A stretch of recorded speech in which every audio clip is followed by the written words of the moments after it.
Bapak Ibu, saudara-saudari, anak-anak yang terkasih dalam Tuhan, terkadang dalam kehidupan kita, pergulatan batin kita sering muncul pertanyaan, kenapa ada orang baik, tapi juga ada orang yang jahat? Apakah Tuhan memang sejak semula menentukan bahwa ada orang baik dan jahat?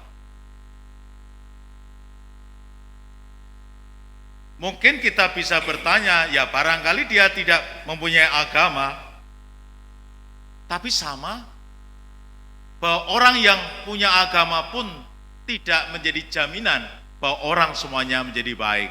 Betul? Ada orang yang beragama tapi jahatnya juga minta ampun. Mungkin pertanyaan lain juga bisa dimunculkan. Kenapa ada orang yang murah hati tapi ada yang kurang murah hati atau tidak murah hati alias pelit?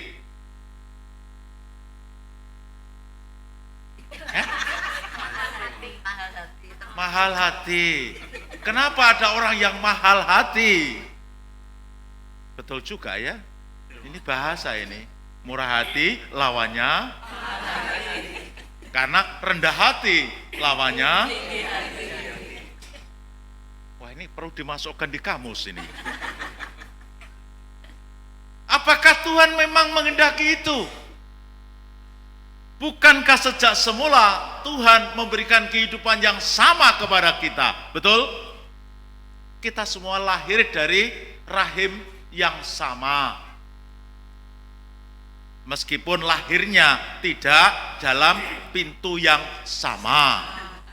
Ada yang lahir secara manual, ada yang lahir secara digital. Maksudnya lahir secara natural. Ada yang lahir secara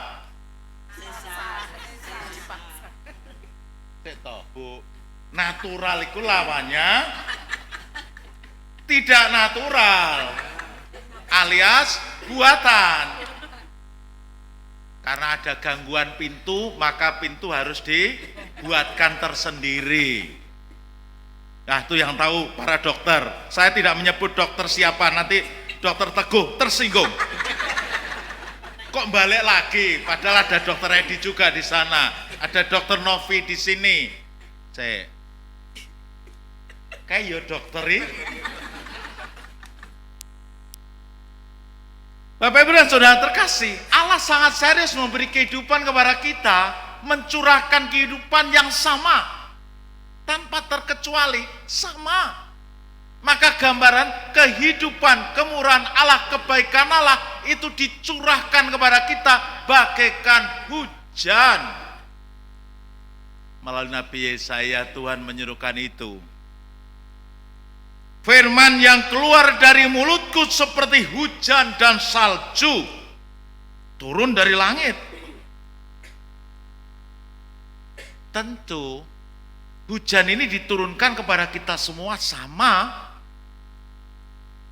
Kalau kita berada di tempat yang sama tanpa terkecuali pasti akan mengalami kehujanan yang sama.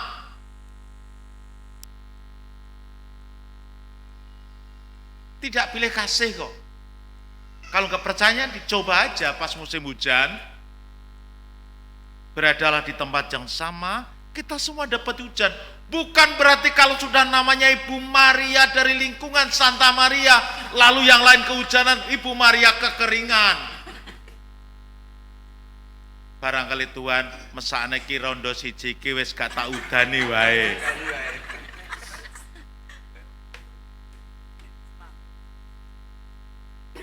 Padahal beliau berharap aku pagi ini jangan digarap.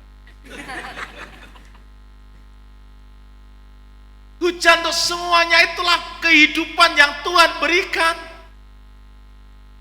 Maka juga digambarkan kehidupan itu bagaikan roh Allah sendiri yang menggerakkan kehidupan manusia, kehidupan kita sama.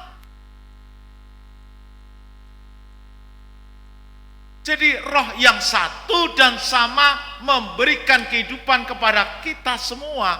Tuhan memberikan semuanya itu los. kecil, besar, laki, perempuan, kaya, miskin, tidak peduli, semua diberikan rahmat kehidupan yang sama seperti hujan dan salju yang diturunkan itu. Dan tentu Tuhan berharap bahwa kehidupan yang diturunkan itu juga menghasilkan kehidupan yang sama satu sama lain. Tentu kapasitas menerima ini berbeda. Maka tadi digambarkan kehidupan ini yang Allah berikan kepada kita diharapkan akan kembali dengan tidak sia-sia. Digambarkan akan menghidupkan, menumbuhkan dan menghasilkan kehidupan. Perkaranya adalah kenapa jadi beda hasilnya. Yesus dalam Injil menggambarkan hasilnya berbeda. Ada yang 100 kali lipat, ada yang 60 kali lipat, ada yang 30 kali lipat, ada yang tidak menghasilkan sama sekali. Kenapa? Wis rasa adoh-adoh, nggak usah jauh-jauh. Saya di sini khotbah ke panjenengan semua, amin. Tapi apakah sampai rumah itu sama hasilnya? Beda. Apa yang saya khotbahkan di sini nanti sampai rumah itu kalau ditanya, tadi khotbahnya Romo apa? Satu sama lain jawabnya beda. Yang satu cuma diingat, tadi khotbahnya Romo apa? Tentang Bu Maria. Itu yang diingat. Lalu mungkin yang lain akan mengingat khotbahnya Romo apa? Tentang digital dan manual. Itu yang diingat. Padahal hakikat yang mau disampaikan dalam permenungan pagi ini adalah soal Allah yang memberikan kehidupan kepada kita. Itulah sebenarnya tergantung dari hati kita dalam menangkap kehidupan dari Allah. Kehidupan yang sama akan menghasilkan sesuatu yang berbeda, sangat tergantung dari sejauh mana saya memiliki hati yang terbuka akan kehadiran Allah.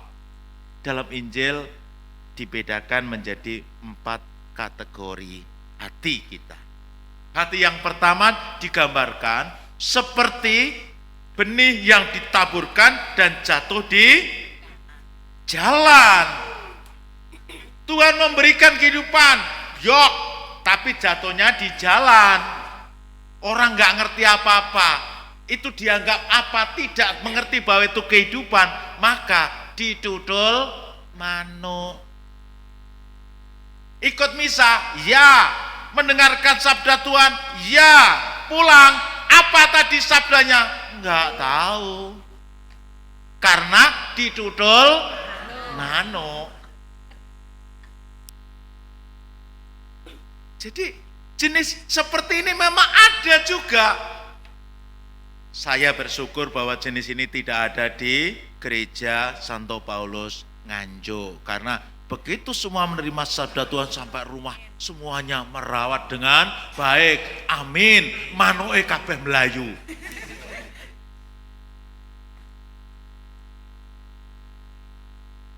Jenis hati yang kedua adalah hati sebagaimana menerima sabda Tuhan yang jatuh di tanah yang tipis berbatu.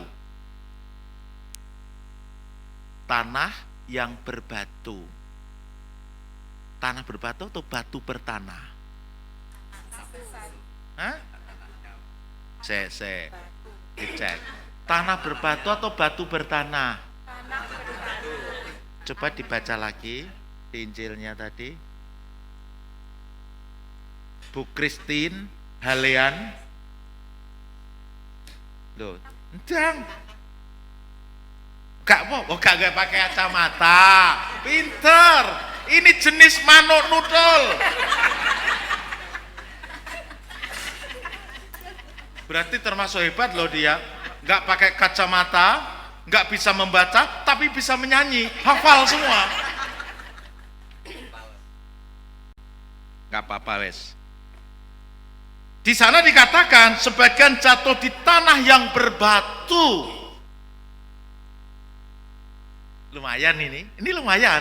Jenis ini masih lumayan Bapak Ibu. Jadi ketika dijelaskan bahwa Allah memberikan kehidupan, semangat, ya. Bahkan mendengarkan dengan baik. Ketika pulang dari gereja masih semangat. Sampai rumah juga semangat. Tapi tidak berjalan lama. Apalagi sabda Allah memberikan, Bapak Ibu kita semua harus sabar, saling memaafkan, mengampuni, ya. Iya. Keluar dari gereja, kita saling memaafkan, ya. Sampai rumah, masih punya semangat sebenarnya saling memaafkan. Lah kok ndelalah toko ngomah. Sampai rumah tahu suaminya ngerebus air, kompornya meledos. Karena gara-gara ceroboh, kompornya meledos, pancine njur borot. Sampai rumah, wong lanang ora cetha. Kuwi wong wedok kono Bapak Ibu. Loh katanya tadi memaafkan opo rene maafan. Tiada maaf bagimu. Wis wong lanang ngale ora ono wae. Kok ya wong lanang to ya sing kon ngale.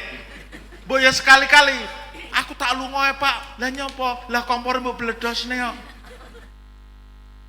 Padahal tadi baru saja kita harus saling memaafkan. Inilah contoh dari kehidupan yang Allah berikan kepada kita. Hati kita bagaikan tanah yang berbatu. Lumayan, lumayan gue. Siapa tahu pas keluar dari gereja dipanggil Tuhan Allah masih selamat. Yang kuat, memiliki iman yang kuat, setia kepada Allah, begini.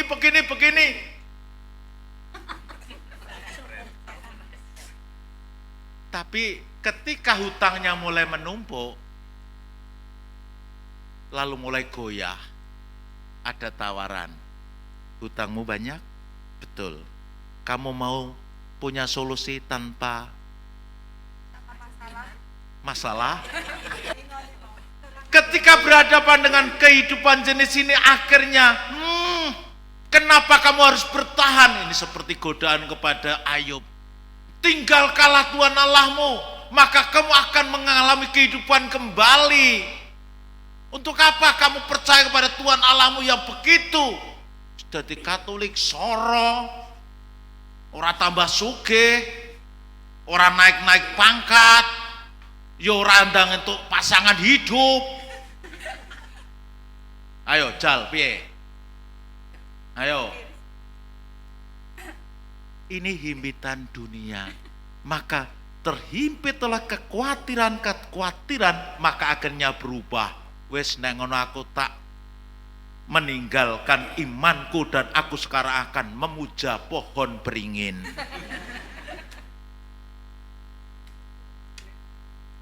Lah iman tidak membuat orang terkintil-kintil, maka akhirnya di bawah pohon beringin dengan membawa kembang kantil, setidaknya mesti kantil kembangnya. Kembangnya loh yang kantil. Kembang